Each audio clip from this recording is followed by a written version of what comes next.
আসসালামু আলাইকুম সুপ্রিয় অষ্টম শ্রেণীর শিক্ষার্থী বন্ধুরা, আজ তোমাদের দেখাবো গণিতের চতুর্থ অধ্যায় অনুশীলনী 4.1 3 নম্বর সূত্র প্রয়োগ করে গুণফল নির্ণয় ওম এবং 6 নম্বর।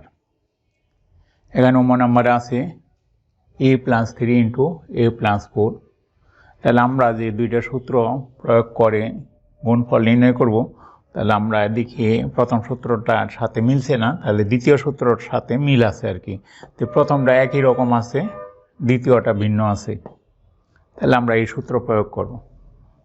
তাহলে এই সূত্র প্রয়োগ করলে এটারে যদি আমরা এক্স ধরি, এটারে এ ধরি, তাহলে আমরা লিখতে পারি a² প্লাস এই দুইটা যোগ হবে 3 + 4 ইন্টু a প্লাস এই দুইটা গুণ হবে 3 × 4। তাহলে আমাদের সূত্রটা হলো এই প্রথমটা দুইটার প্রথমটা এটা স্কোয়ার হবে, গুণ হবে, সেটা হলো এ গুণ করলে a², আর যে পরের দুইটা আছে সেটা যোগ হবে, এটা প্লাস এটা যোগ হলো ইন্টু এই প্রথমটা আসবে, এটা সিঙ্গেল স্কোয়ার হবে না স্বাভাবিক, তারপরে শেষের দুইটা গুণ হবে। এটাই আমাদের সূত্র এই আছে, আমরা সূত্র অনুসারে লিখছি। তাহলে এখানে লেখা যায় a² + 7a + 12।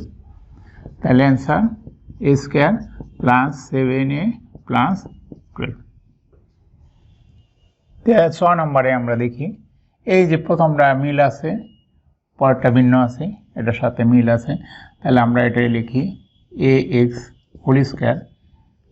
যেহেতু দুইটা রাশি আছে এই জন্য আমরা হোল² দিলাম, তারপর হবে সূত্রের এই প্লাস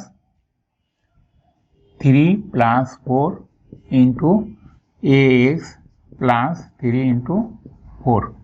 তাহলে এখানে a² x² plus 7ax plus 12।